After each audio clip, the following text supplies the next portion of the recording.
Hey guys, this is Mr. H. So this is a practice test. What you can do is you can pause the video, have a piece of scratch paper, try number one, and then unpause the video, and then see if you get the correct answer. And if you didn't, try to understand where you messed up. Alright, so that's how I want you to view this video. Alright, don't view it all the way through. Make sure that you're working a problem out, pause the video, and then see if you got it right.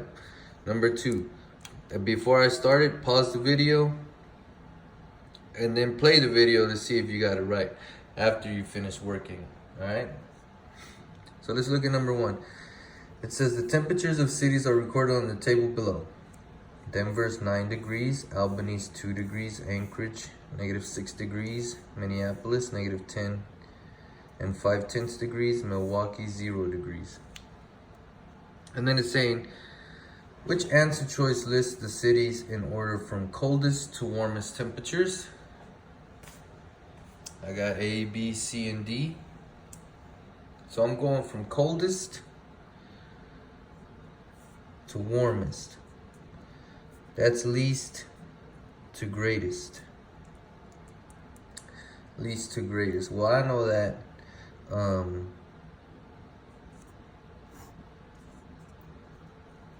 further to the left on the number line, that means the less it is. And I remember saying the greater the negative number looks, the less it is. So the bigger negative number is actually the one that is less. So anyways, looking at these integers and whole numbers, to the right of the 0, the first number I'll see is 2 out of these integers and whole numbers and rational number, because -10.5 is a rational number. And then I'll see the 9. So I know for sure Denver is the warmest. I can already see something here. All right. But I'm gonna finish working out the problem. The integer I'll see going this way would be the -6. The 0 is obviously right here, and then the last number I'll see going to the left would be the -10.5, right? If you order them on a number line, they're already ordered least to greatest. The -10.5 belongs to Minneapolis and Denver. I can get rid of A because that starts with Milwaukee. Milwaukee's a 0, that's right in the middle. I could get rid of D because that starts with the warmest, which is Denver. Now I gotta compare. This is Minneapolis. Yeah, -6 belongs to Anchorage. They both have Anchorage. They both have Milwaukee. Denver should be the warmest. That's why the answer is C. All right, I'm gonna go on to number 2. Pause the video right now, and then you work it out.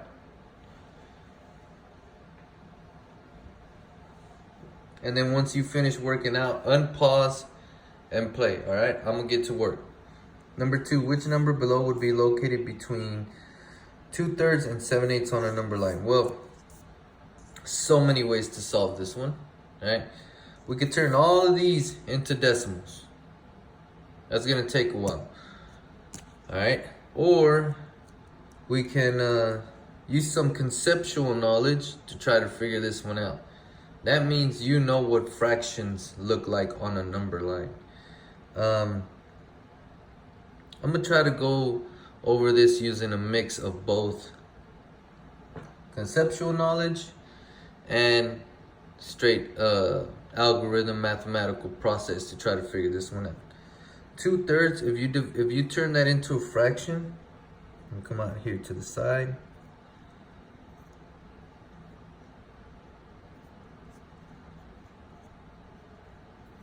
you're gonna get 0.6. So we can call this one 6/10. It keeps repeating though. 7/8. I'm not gonna do the math on that. You should be able to do it. I set it up for you. You do it. All right. but I know that this one should be 0.875. 2/3 is pretty close to a whole, but 7/8 is a lot closer than 2/3. All right. It says which number would be located between 2/3 and 7/8 on a number line. Well, I know for sure it can't be 3/3 because 3 divided by 3 is 1. And that's way above these. These are not wholes. That's a whole. Cannot be 8. 9/10 literally equals 9/10 or 90/100. 9's bigger than the 8 if I'm comparing place values. So that one's not going to be in between them either. Right? Let me show you what I'm talking about when I'm talking about in between. All these numbers are going to be between 0 and 1. 0.5 or a half would be right there. Following me? 0.25 or 1/4 would be right there. 3/4 would be right there, which is also 0.75. Following me? 2/6. That's less than a half. 2/6 would be somewhere maybe there. That's also 1/3. Right? Because if I simplify that, it turns into 1/3, which would be around 0.33333. Right? So 2/3 would be somewhere around here. 7/8, well, these are fourths, so I can break the fourths in halves, and now I'll have 8s. That would be my 7/8 right there, because it's also 875 thousandths. That's almost a whole, but not quite there. So this one is 7/8 because this would be 1/8, 2/8, 3/8, 4/8, right? 4/8 right here. 5, 6. Oh, not that one. 6, 7/8. Can already see which one's between them, right?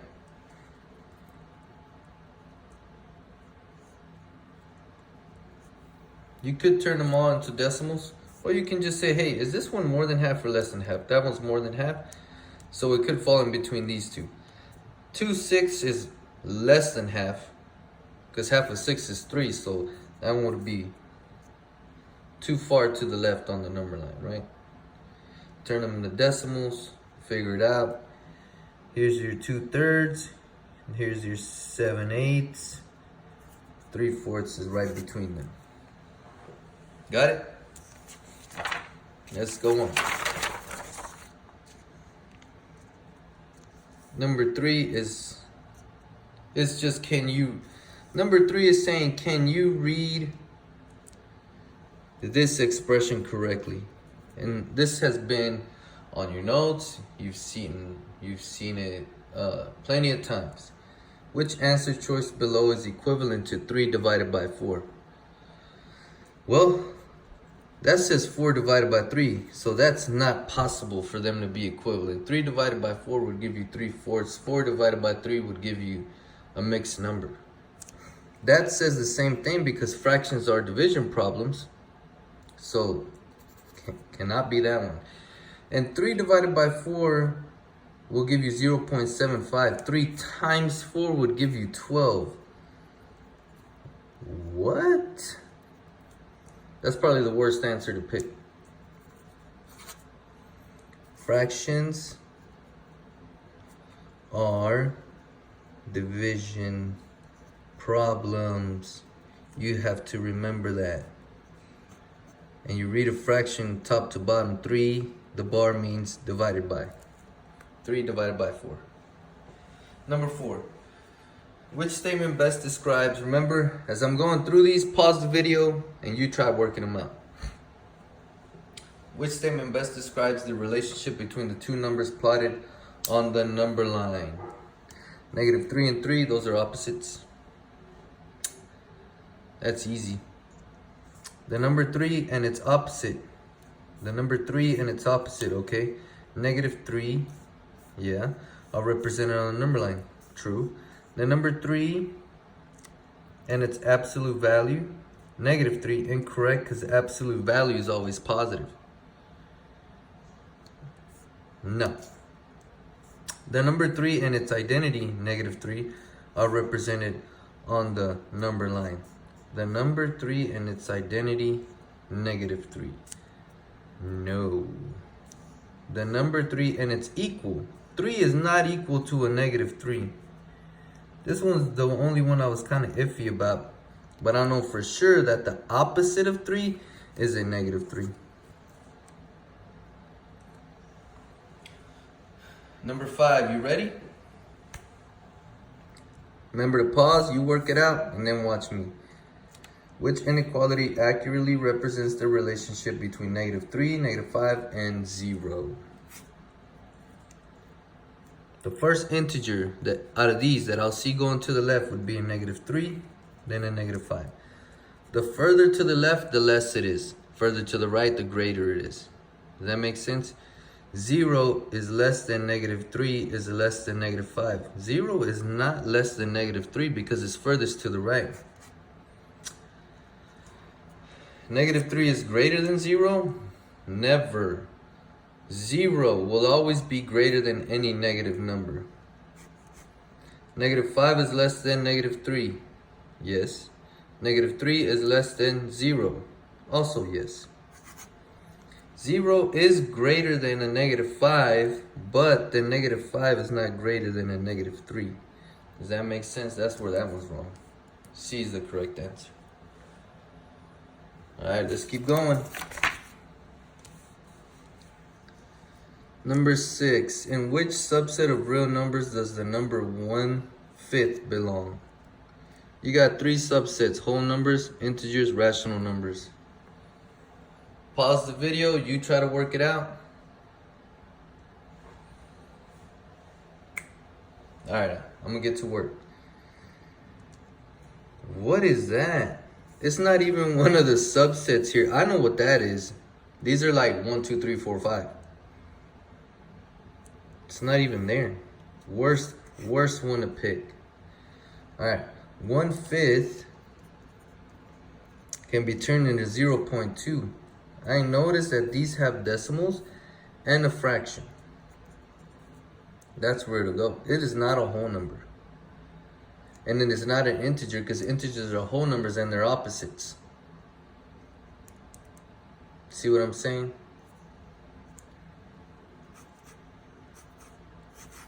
Rational number only. Now, just because it's a fraction doesn't mean it's the only one that can, what am I trying to say? Here's what I'm trying to say. Because in case you ever see something like this, 12/3, and immediately think that it's a rational number, don't do that. Okay? There's a big difference between this fraction and that fraction. This fraction is an improper fraction. So what I want you to do would be to divide it. 12 divided by 3 equals 4.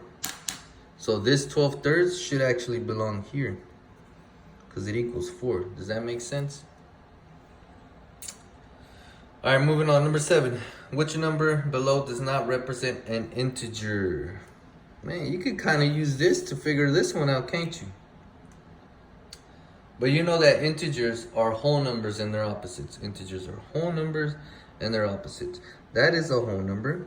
That is an integer. That is a rational number. That is an integer. That's a rational number. Integer, rational.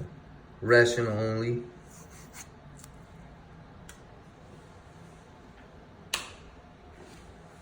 Get it? Got it? Good. Let's go. Too easy, guys. Too easy. Number 8. Points A, B, and C are plotted on the number line below. Oof. This one's seeing if you can read a number line. So pause, try to figure it out on your own. Make the video whole screen, the whole video, that way you can see it clearly. All right, here we go. Which answer choice best describes the locations of point A, B, and C on the number line? All right, you got 0, 0 0.5, you got 1. 0 0.5. So I know that's half of 50 cents. What's half of 50 cents? 25 cents. So B has to be 0 0.25. What's between 1 and 1.50? Think about that. You got $1 and $1.50. What would be right in between $1 and $1.50? $1.25. I mean, you can see that these are like, you can make these into quarters, right? We got C, we got B. B is also 1/4. This would be 1 1/4. Because if you do 1 and 25 hundredths and you simplify it, you'd get 1 and 1/4. See that? Same thing with this one. 25 over 100. Simplify by 25. You get 1/4. Now, going to the left of the 0 is tricky. But just remember that it's a mirror image of what's on the right, except it goes that way now. See what I'm saying? So if this was a mirror image, this would be a negative 0.25, negative 1, negative 1.25. See that? All right, let's see A, negative 1.2. That one cannot be correct because A should be negative. That's negative 1.75. This is correct. This is correct. B should be 1/4. Yes. And yes. C should be 1 1/4. Yes. And nope, that's 3/4. The answer is A.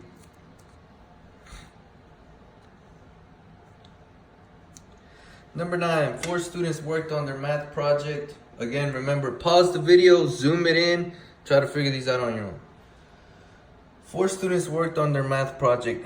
Joey completed 1/8 of his math project. Gretchen completed 49 hundredths. Miguel completed 33%, and Sophia completed 3/7. Which of the following answer choices list these in order from least amount to greatest? So we're going least to greatest. Joey is 1/8, which equals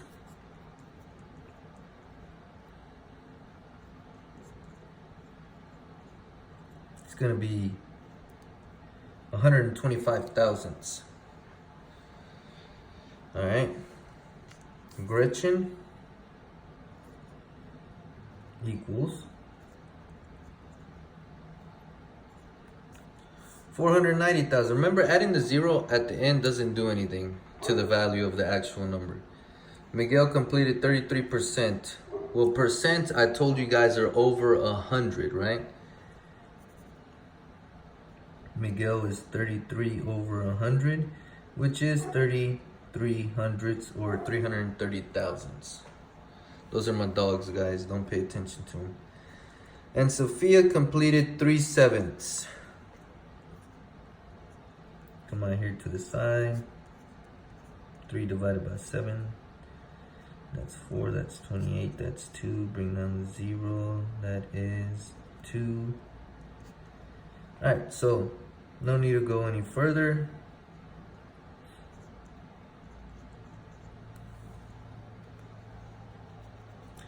Least to greatest. Well, let's compare place values, okay? We can compare the ones because they all start with the 0. So let's compare the tenths. You got a 1, a 4, a 3, and a 4. The lowest one is the 1. So it should be Joey. Joey should be first. All right, now I'm looking over here. I can get rid of C. The next one, so Joey's first because he's the least. Now I'm looking at 3. That's the next one. So it should be Miguel. Get rid of B because that says Sophia's next, and that's wrong. So now I got Gretchen and Sophia. Can't compare the fours, so let's compare the hundreds. I said fours, I'm at the 10th place because they both begin with fours. So let's compare the hundreds. You got a 9 and a 2. Sophia should be next. And then Gretchen.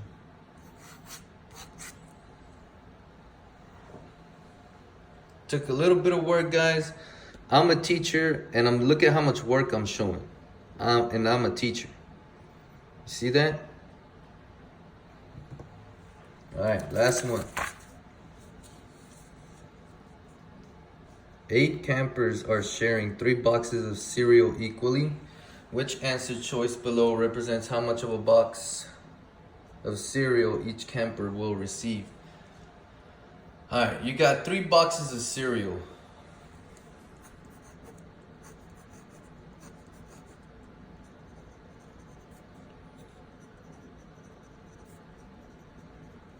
And you got 8 people trying to share 3 boxes. 8 campers. Can each of the 8 campers have one of these boxes? No, because there's only 3. So this one's crazy because it's saying that each camper will almost get 2 cereal boxes. That's 1.8. That's almost 2. That one looks funny because it's improper. And I told you, every time you get an improper fraction, divide it, see what you get. I don't even need to go any further. That says they're gonna get almost. That's wrong. Should be a 6. Either way, it's almost 3 or 2.5 boxes of cereal. No way. That's not possible. You got 3/8 and 0.33. Fractions are division problems. 3 boxes are being divided by 8 people. No need to solve. It's right here.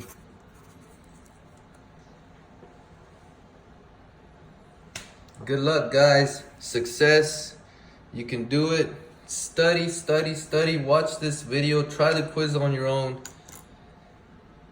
I believe in you guys. Believe in yourselves. But you got to put in the work. You have to study. All right? See you next time.